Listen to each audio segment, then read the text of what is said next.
सगळ्यांना जय शिवराय. तब्येत माझी आता बरी आहे. त्रास जाणवतो आहे. आणखी 2-3 दिवस आराम करावाच लागणार आहे, डॉक्टरने सांगितलेच. आणि शरीरात खूप त्रास होतो आहे. काल परवाच्याला नगर नारायणगडावरती उन्हात पाणी झाली, तिथं खूप फिरणं झालं. 900 एकरमध्ये त्यानंतर बीड जिल्ह्याचा दौरा, परभणीचा दौरा, हिंगोली आणि त्यानंतर जालना जिल्ह्याचा दौरा सलग झाला आणि खूपच अति शरीरात त्रास झाला. त्यामुळं काल दौरा सुरू होता गेवराई तालुक्यातल्या बोरगाव इथं. अचानक घाम यायला लागला, जसं अंग थरथर कापायला लागलं. काय व्हायला काहीच कळत नव्हतं. त्यामुळं मग कालचे दौरे रद्द करून संभाजीनगरला गॅलेक्सीमध्ये ॲडमिट झालं. आता तब्येत बरी का, काळजी करायची गरज नाही. माझ्या बांधवांना सांगणं गरजेचं होतं, ते सांगितलं. आणि आता 5व्या टप्प्यातसुद्धा निवडणूक आहे. या 5व्या टप्प्यातल्या निवडणुकीत आणि इथून पाठीमागे झालेल्या टप्प्यातही मी किंवा माझ्या समाजानं कोणालाही पाठिंबा दिलेला नाही. महाविकास आघाडी असो किंवा महायुती असो किंवा अपक्ष असो किंवा कोणी कुठले असू द्या, कुठले दुसरे धरातून वंचित असतील, सगळे कोणालाही आम्ही पाठिंबा दिलेला नाही. समाजाच्या खांद्यावर जबाबदारी. समाजानं ज्याला सहकार्याचं त्याला सहकार्य करावं, म्हणजे कोणालाच नाही. नाशिक जिल्ह्यातसुद्धा काही ठिकाणी अशा पोस्ट फिरल्यात की मी पाठिंबा दिला. मी कोणालाच पाठिंबा दिलेला नाही किंवा माझ्या समाजानं पण नाही. समाजाला जे करायचं ते त्यांनी करावं. फक्त आपल्या समाजात फूट नको हे सगळ्या बांधवांनी लक्षात घ्यावं. आपण टिकून राहायचं. ही निवडणूक येत असती जात असती, कुठेही काहीही होऊ नये. नाराजा होऊ देऊ नका, ही माझी समाजाला विनंती आहे. कारण दुसरा निवडून येऊन जाईल, आपल्यात नाराजी नको. जे नाशिक जिल्ह्याविषयी पण आणि सगळ्याच जिल्ह्याविषयी पण सांगतोय की आपण कोणालाच पाठिंबा दिला नाही. सगळे बांधव आपले. त्यामुळं मी या निवडणुकीतून बाहेर असल्यामुळं ना माझ्या समाजाने कोणाला दिला आहे ना मी कोणाला पाठिंबा दिलेला आहे. कुठंच दिलेला नाही आहे, हे स्पष्टपणानं सांगतो. हे सगळ्यांना समजून घ्यावं. पण ही 5व्या टप्प्यातली निवडणूक हे मायबाप मराठा समाजाने भावनिक होऊ नका, हे माझं तुम्हाला विनंतीपूर्वक सांगणं आहे. मराठा समाजाला भावनिक होऊ नका. हे 4 दिवस येतील, चपलासकट पाय पडतील, पुन्हा विसरून जातील. त्यामुळं आपल्या लेकरांच्या बाजूनं राहा. आपल्या लेकराच्या आरक्षणाची बाजू कोण बोलतंय? सगळ्या स्वऱ्यांची अंमलबजावणी मराठा आणि कुणबी एकच आहे, हा कायदा पारित करतोय. त्याच्यासाठी आपण सगळ्यांनी लक्ष देणं गरजेचं आहे. मग मुंबईपासून पालघरपासून ठाण्यापर्यंत, तिथपासून तर धुळेपर्यंत, नाशिकपर्यंत सगळ्या 5व्या टप्प्यातल्या असणाऱ्या मराठा समाजाला सांगतो, लेकरं डोळ्यासमोर ठेवा. आपल्या लेकराला शिक्षणात अडचणी यायला लागली, नोकरीत अडचणीत यायला लागली, रोजगार मिळाला नाही आपल्या लेकरांना, नोकऱ्या मिळत नाही आहेत. 4 दिवस भावनिक होऊन कोणाच्याही मागं पळू नका. आपल्या लेकरं डोळ्यासमोर ठेवा. शहरी भागातल्या मराठा बांधवांनाही जाहीरपणानं सांगतो, आयुष्यभर तुम्ही कष्ट करून लेकरं शिकवली तुमचे, त्या लेकरांना न्याय मिळाला पाहिजे. आरक्षणाशिवाय पर्याय नाही. आपल्या लेकरांना न्याय कसा मिळेल याच्यासाठी एकतर्फी एका ताकदीनं उभे राहा. तुम्हाला ज्याला निवडून आणायचं त्याला आणा, तुम्हाला ज्याला पाडायचं त्याला पाडा. पण ह्यावेळेस एक जीवानं स्वतःचे लेकरं डोळ्यासमोर ठेवून लेकराचा अन्याय विसरू नका, आपल्याला झालेला त्रास विसरू नका. आणि ज्याला पाडायचं आहे त्याला पाडा, ज्याला निवडून आणायचं आहे त्याला पाडा. पण इतकं ताकदीनं यावेळेस 5व्या टप्प्यातलेही सगळ्यांकडे बारकाईने लक्ष ठेवून ताकदीनं सगळ्यांना पाडा, ही माझी विनंती आहे. कारण लेकरं उघडे पडू देऊ नका. हे 4 दिवस येतील, पाय पडतील, त्यांची एकदा निवडणूक झाली की पुन्हा ती विसरून जातील. आपल्याला कोणी विचारणार नाही. एकजूट दाखवा, मतात ताकद मराठ्यांनी दाखवा, ही सगळ्यांना माझी विनंती. काल जाहीर झालेली नारायणगडावर जी तुम्ही सभा घेणार होता ती स्थगित करण्यात आलेली आहे, रद्द करण्यात. काय नेमकं कारण आहे? आज ज्यावेळेस मार्चमध्ये मी तयारी करा सगळ्यांना सांगितलं होतं, बैठक पण तिथं मोठी घेतली होती. त्याप्रमाणे काही कारणास्तव त्या बांधवांना काही कामानिमित्त नसेल तयारी झाली, परंतु त्यावेळेस पाणीसुद्धा होतं, अनेक होतं. पण त्यानंतर कडक 2 महिने उन्हाळा गेल्यामुळं बीड जिल्ह्यात प्रचंड दुष्काळ आहे. आणि तिथं आज रोजी जर बघितलं तर साधी एक बांबूसुद्धा ठोकलेला नाही किंवा बल्लीसुद्धा नाही, काहीच तयारी नाही. आणि आंतरवलीत 1-2 करोडच्या आसपास समाज आला होता, तरी पण हाल झाले होते समाजाचे. ते आमच्या डोळ्यासमोर आहे चित्र. माझा समाज आता एक झालेला आहे. मग एक झालेला असून पुन्हा आपण 8 जूनला सभा ठेवली. मराठा ताकदीने यायला लागला होता. 6 करोड मराठा जर तिथं आला असता तर समाज गैरसोय व्हायला नको होती. समाज माझा तरफडायला नको होता. आणि समाजाने मला परत म्हणले असते, तुम्हाला जर माहीत होतं तिथं काहीच तयार नाही तर आम्हाला सांगायचं ना आपण पुढं घेतला असता, हाल नसती झाली समाजाची. म्हणून मी हट्टी नाही, सभा झालीच पाहिजे, हाल झाले तरी चालतील पण झालीच पाहिजे असला हट्टी मी नाही आहे. तिथं काही सुविधा नसल्यामुळं त्यांनीच सांगितलं बीडकरांनी की आम्हाला ह्या 20 दिवसात काहीच होत नाही आहे. मी आधीच म्हणलं होतं की तुम्ही 2-2.5 महिने तयारी करा, परंतु त्यांना दोष द्यायचा नाही, ते आपलेच बांधव आहेत. 4 पावलं मागे सरकारल्यामुळे काय फरक पडत नाही. पुन्हा ताकदीने याच्यापेक्षा डबल ती सभा होईल. आता पुढं ढकलली. 8 जूनला नारायणगडावरती सभा होणार नाही, ती पुढं ढकलली. त्याला अनेक कारणं आहेत. पाण्याचे पण अडचणी आहेत, खूप अडचणी होत्या तिथं. काटे आहेत भरपूर, काट्या पण होत्या, झाडं-झुडपं पण खूप आहेत. ती साफसफाई तिथं कमी आहे. त्यामुळं समाजाच्या आपल्या आया बहिणी करोडो संख्येने जाणार होते. लेकराचे हाल व्हायला नको होते, कारण खूप मोठा कार्यक्रम होता तो लहान नव्हता, तो जागतिक लेवलचा आहे. त्यामुळे 2 पावलं मागे सरकारला, त्यात काही अडचण नाही. पुढच्या तयारीला मराठी लागते. बीडमध्ये निवडणुका झाल्या, मात्र बीडमध्ये ओबीसी आणि मराठा असा एक वाद ठिकठिकाणी पाहायला मिळत आहेत. एकमेकांचे काही गावात तर चेहरे देखील पाहणं पसंत करत नाही, अशा पद्धतीने वातावरण सध्या झालेलं आहे. तुम्ही काय आवाहन कराल या दोन्ही समाजांना? आता बरं झालं तुम्ही तो विषय काढला, कारण मराठ्यांनी नाही जातीवाद केला. मला दाखवा मराठ्यांनी आधी कधी सुरुवात केली. पण समाजाला एक आव्हान नक्की करतो मी, कारण तो विषय तुम्ही काढला ते चांगलं झालं. मला तुमच्यासारख्याच काही बांधवांनी, हुशार बांधवांनी सांगितलं, आणि काही दुसऱ्याही शहाणे माणसं, हुशार माणसांनी सुद्धा सांगितलं की तुम्ही शहाणपणाची भूमिका घ्या. मला सांगितलं तुम्ही शहाणपणाची भूमिका घ्या. जो 2 जातीत शांतता राहिली पाहिजे, त्यांना मुद्दाम करायचं आहे. त्यांच्यावरची वेळ आता डोक्यावरची निघून गेलेली. ते त्यांना निवडून येऊस तर खासदार केला, आमदार केलाच गोड बोलतात. त्यांच्यावरची वेळ गेलेली. ते अशी वेळ गेली, आणि हे मलाही माहीत होतं. त्यांच्यावरची वेळ गेली की ते गुरगुर करतात, हे मलाही माहीत होतं. परंतु माझ्या समाजानंच अन्याय का सहन करायचा? काय चूक आहे माझ्या समाजाची? आम्ही काय तुमचा नुसता अन्याय सहन करायलाच जन्म घेतला आहे का? काय संबंध? परंतु मला सांगणार आपले तुमच्यासारखे काही होते हुशार बांधव, आणि बाकीच्यांनी सांगितलं की तुम्ही शहाणपणाची भूमिका घ्या. तुम्ही शांत आपल्या समाजाला राहायचं म्हणून सांगा, कारण हे मुद्दामहून गुरगुर करणार आहेत. आता त्यांच्यावरची वेळ गेलेली.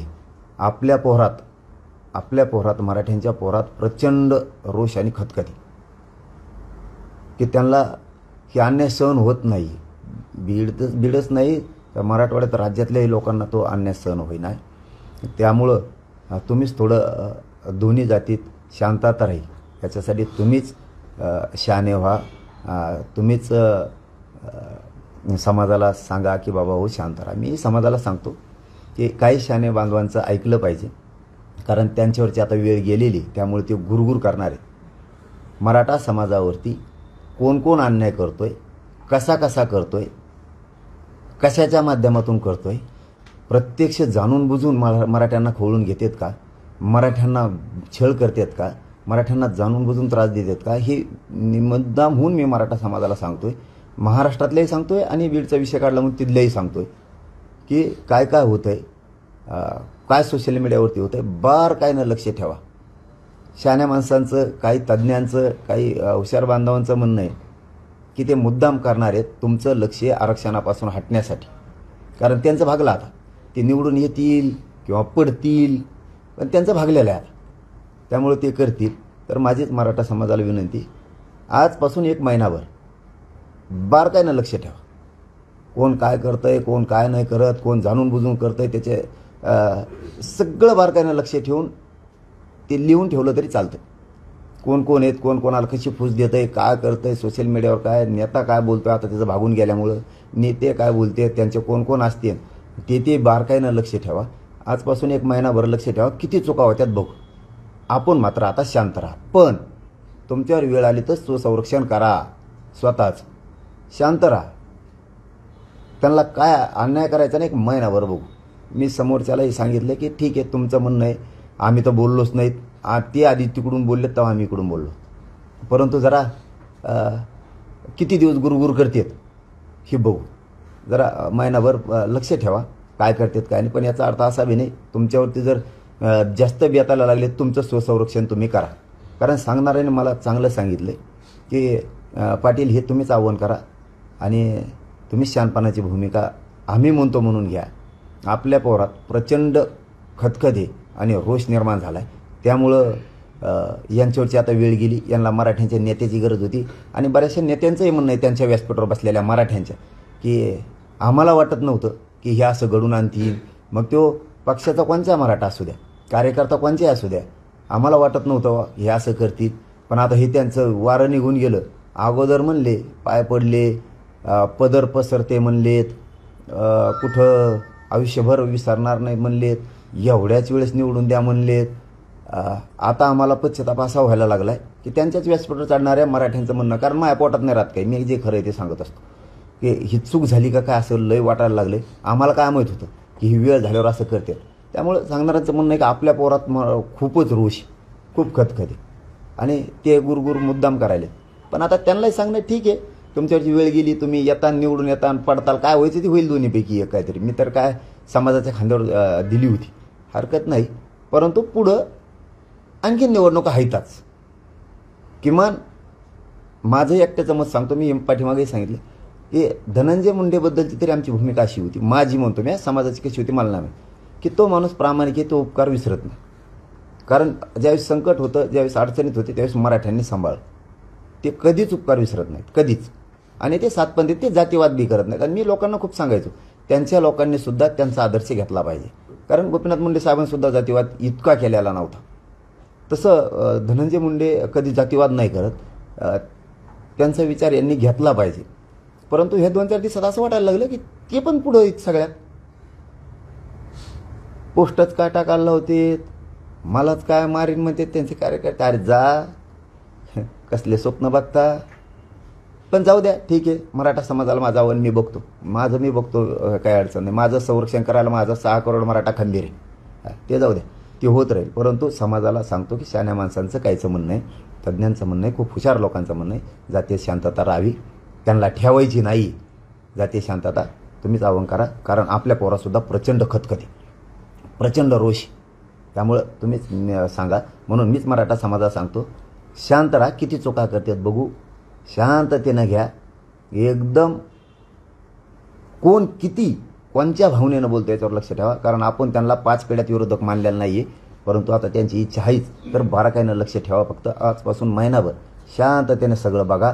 कोण कोण काय बोलतंय तेही लिहून ठेवा. किती चुका करतात हेही आपण म्हणणाराला दाखवा. आता आपण म्हणणाराला दाखवू कोणाच्या चुका आहेत, काय काय करतात, कसं कसं केलं. आणि याच्या पलीकडे सांगतो, पण तुमच्यावर जर अन्यायच व्हायला लागला तर स्वसंरक्षण करा. हां, मी शांत बसा म्हणलं म्हणून तुमचाही काही घातपात होऊ नये. स्वसंरक्षण करा, सावध राहा. पण सगळ्यांनी शांत राहा. बघू 1 महिन्याच्या नंतर किती चुका करतायत, मग नंतर बघू.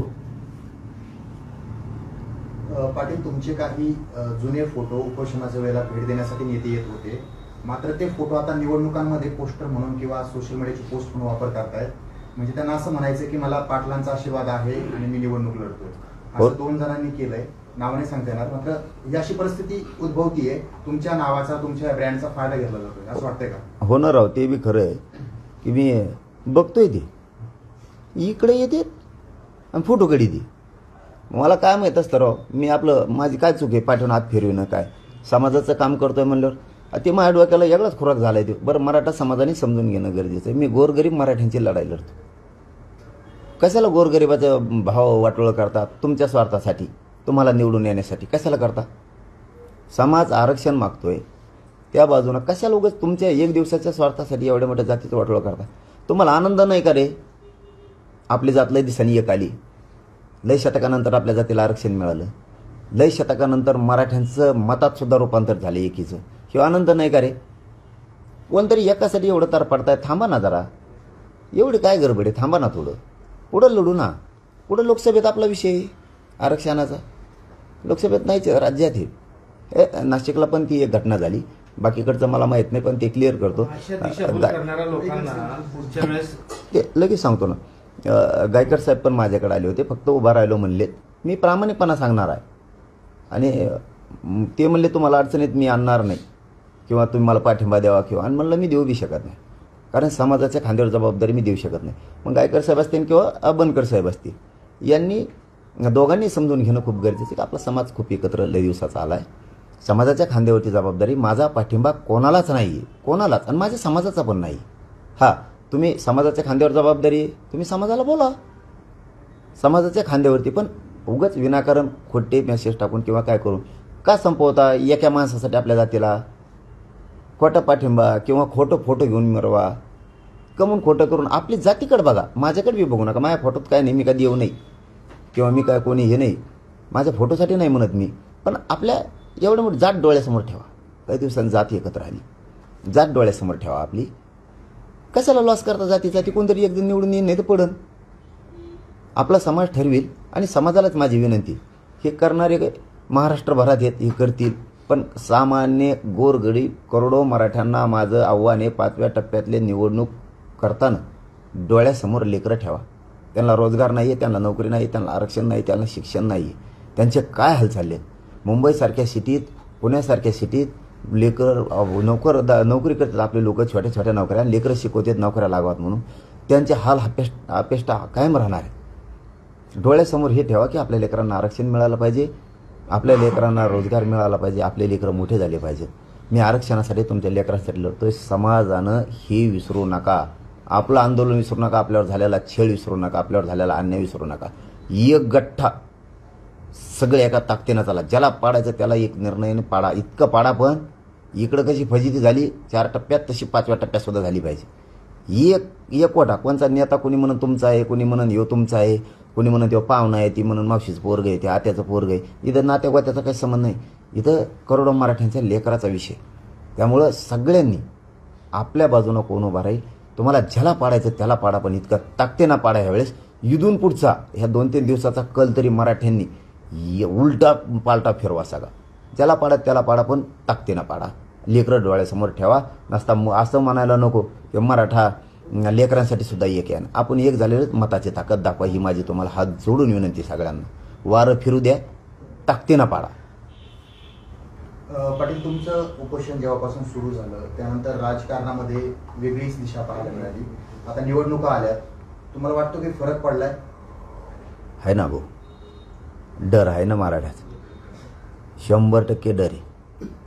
मी कोणाला पाडा म्हणलो नाही, पाडा एक नाव दाखवा मला. आणि एक माणूस, मीडियाच्या बांधवाला माझी विनंती आहे, एक माणूस माझ्या पुढे उभा करा की मी म्हणलं महायुतीला पाडा किंवा महाविकास आघाडीला पाडा. एक फोन करून सांगितलंय किंवा एक माणसाला कानात सांगितलं एक आणा, मी याच्यात नाहीच. पण एक मात्र खरं आहे, माझ्या गोरगरीब करोडो मराठ्यांचा डर नव्हता, तो डर तयार झाला. म्हणून 5व्या टप्प्यातल्या मराठ्यांना सांगतो, तुमचा डर कायम राहायला पाहिजे. एका जिल्ह्यात मोदी साहेबांना 3-3 सभा घ्याव्या लागल्या, कधी झालेलं नाही. मीडियाच्या समोर 10 वर्ष साहेब कधीच आलेले नाहीत मोदी साहेब, कधीच. इतक्या मीडियावाल्यानं आव्हान केलं होतं तरी नाही आले. आता व्यासपीठावर भाषण संपलं की व्यासपीठावर मीडियाच्या बांधवाला टाईम आहे. माझ्यासारखंच मी जसं व्यासपीठावर कुठं तुम्हाला रस्त्यावर वेळ मिळतो तिथं वेळ देतो, कारण मी जाणतो तुम्हाला, तुम्ही गरीब आहेत, मी गरीब आहे. गरीबाची गरिबीला जाणे, त्यांना सत्ता हस्तगत करूच तर गरीबाची गरज होती मोदी साहेबाला. आता सत्ता मिळाली, गरिबाला नाही गिनीत ते. आता ही सत्य परिस्थिती. महाराष्ट्रात केवळ मोदी साहेब कधीच राहिले नाही, कधीच. इथंच आहे दादा, 7-8 गोधड्या आणल्या, इथंच पडते, सकाळी उठलं सुरू झापका. म्हणजे हे रिअल आहे. आम्ही काय भाजपच्या विरोधात नव्हतो, मोदी साहेबाच्या विरोधात नव्हतो. आमच्यावर अन्याय तेवढा झाला भाजपच्या काही स्थानिक नेत्यांमुळे. आणि त्यांना असं वाटायला लागले 5 टप्प्यात निवडणूकच फक्त मराठ्यांची एकीमुळे. नुसता 88 उमेदवार आहेत तिथं एका टप्प्यात, आणि आपली इथं 5 टप्प्यात. म्हणजे मोदी साहेबांनाच इथं बसून ठेवायचे त्यांना. मग कशाला मराठ्यावर जातीवाद केला? काही गरज नव्हती ना. हे म्हणायचे ओबीसीच्या मताची गरज आहे, मराठ्याची नाही. आता म्हणतात मराठ्याशिवाय पान हलू शकत नाही महाराष्ट्रात. याला म्हणतात मराठ्याचा डर. आणि याला पुढचा एक डर लय आणखी. यांना वाटतं हे पोट्ट इतकं बेकार आहे, म्हणजे मी, की हे गोरगरिबाला पुढचं सत्तेत घालील, मुसलमानाला घालील, दलितांना घालील, मराठ्यांना घालील, धनगर बांधवांना घालील, 12 बलुतेदारांना ह्यो सत्तेत घालीन, गोरगरिबाच्या हातात सत्ता देईन, आपलं टंबरळवाजी. यांना ती एक लय मोठी आहे. आणि मी काय चुकीचं करतोय? गोरगरिबाच्या लेकराला न्याय मिळाला पाहिजे, हेच काम करतोय माझ्या मराठ्यांसाठी. आता मी म्हणू नये तोंडानं, पण खरं सांगतो, पुऱ्या शरीराची चालणी झाली माझ्या. कुठं लावली सलाईन तरी त्या याच्यामध्ये हे निघायला लागले. लावताच येत नाही, पहिल्या लावलेल्या सलाईनीत म्हणते. इतके मी माझ्या समाजासाठी मरायला तयार आहे. माझ्या समाजाला मी न्याय देणार आहे. माझ्या करोडो मराठ्यांच्या लेकरासाठी मी बलिदान बी द्यायला त्याला मरायला फिरायला मी भेट नाही. 4 तारखेला उपोषण करणार म्हणजे करणार. त्यात मी काहीच बदल करू शकत नाही. कोणी बी आला तरी मी उपोषण करणार. एवढ्याच वेळेस मी समाजाचं यासाठी ऐकत नाही की मला माझ्या समाजाला न्याय द्यायचा. समाजाला फक्त पाठबळ माझ्या पाठीशी ठेवावं, समाजानं माझ्या पाठीशी राहावं, मला आशीर्वाद द्यावा. मला काय अपेक्षा नाही. 4 तारखेचं उपोषण होणार आहे. त्याच्यानंतर मराठा समाजाने कसे आंदोलन करायचे त्याचा प्रोग्राम समाजाला दिला जाणार आहे. परंतु ही जी निवडणूक आहे याच्यात एकजूट दाखवा, मतात सुद्धा एकजूट दाखवा. ज्याला पाडायचं त्याला पाडा, ज्याला निवडून आणायचं त्याला आणा, पण एकजूट मात्र याच्यात दाखवा. स्वरूप कसं असणार आहे? गेल्या अनेक उपोषण तुम्ही टप्प्यांमध्ये केलं, तर हा उपोषण देखील तशाच पद्धतीच्या तशाच स्वरूपाचं राहणार आहे का टप्प्याटप्प्यातला? आम्ही आणखीन प्रोग्राम टाकला नाही, परंतु माझं आमरण उपोषण फायनल आहे. टप्पे कसे करायचे आंदोलनाचे, काय करायचे हे पुढच्या ह्याच्यात आम्ही करणार आहे. मात्र प्रोग्राम आणखीन ठरलेला नाही. मोगाच्या याच्यातला एक विषय सांगायचा राहिला की पहिल्यांदी महाराष्ट्रात इतक्या सभा झाल्या आणि इतके नेते एकत्र आले. ही मराठ्यांची एकजुटीची भीती, आता मताची सुद्धा भीती आहे. कोण पडल कोण निवडून याच्याशी आम्हाला नाही देणं घेणं. मराठ्यांची भीती इतकी की यांना महाराष्ट्रात राहावं लागलं. इथंच मराठ्यांचा विजय झालेला आहे. आणि याला जोडून पहिल्यांदी फडणवीस साहेब खरं बोलले. पहिल्यांदी त्यांना त्याच्याबद्दल आम्ही मार्क देतो. कारण त्यांनी कुठंतरी प्रेस घेतली आणि त्या प्रेसमध्ये सांगितलं जरांगे पाटील हे कोणत्याच पक्षाकडून नाहीत. त्यांना पत्रकार बांधवांनी प्रश्न विचारला त्यावेळी, युतीकडून येत ना महाविकास आघाडीकडून. पहिल्यांदा ते खरं बोललेत, त्यामुळे त्यांना मार्क द्यावा लागते. आणि दुसरं असं की ज्यांच्यामुळं जातीवाद व्हायला लागला महाराष्ट्रात त्यांनी खड्यासारखं बाजूला सारिलं, त्याच्यातही मार्क द्यावा लागतील. फक्त आता एकच, पुढच्या काळात मला राजकारणात यायचं नाही, माझ्या समाजातसुद्धा यायचं नाही. आमचे सगळ्या स्वारीची अंमलबजावणी द्या. मराठा आणि कुणबी एकच कायदा द्या. आम्हाला राजकारणात जायचं नाही. पण तुम्ही नाही दिलं, मी मात्र 100% माझ्या समाजासह विधानसभेला मैदानात असणार आहे. आणि मग ज्यांनी आत्ता आमच्या हातापाया पडून पदरं पसरून उपयोग घेतला मताचा मराठ्यांचे शेकडो नेते व्यासपीठावर बसवले, स्वतःचं साधून घेतलं आणि आता साधल्यावर गुरगुर सुरू केली, त्यांनासुद्धा पुढं विधानसभेला त्याला उभा राहायचं आहे. मग त्यांनाही त्या टायमाला कळत मराठ्यांची ताकद काय. कारण त्यावेळेस मी ओपन नावानं बोलणार आहे. ह्यावेळेस तरी म्हणत होतो पाडा समाजाच्या खांद्यावर जबाबदारी, मी ओपन नावानं सांगणार. आणि ज्याचं नाव ओपन न सांगितलं त्याला पाडून सुद्धा आम्ही दाखवतो. एबीपी माझा, उघडा डोळे बघा नीट.